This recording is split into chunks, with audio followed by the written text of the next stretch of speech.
GP word. अबियर, अबियर। इसका सही हिंदी अर्थ होता है झेलना। इसका मतलब है किसी अप्रीतिकर वस्तु, व्यक्ति या स्थिति को न चाहते हुए भी स्वीकार करना। Let's know with sentence example. She tends to bear a lot of torture. वह बहुत यातनाएं झेलती है। Next meanings.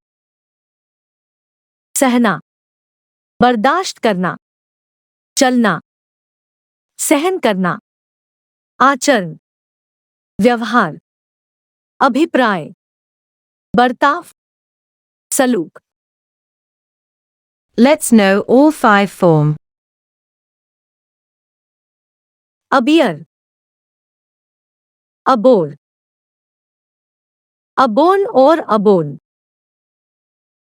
अबियरिंग, अबियर्स। Thank you guys for watching this video from GP Word.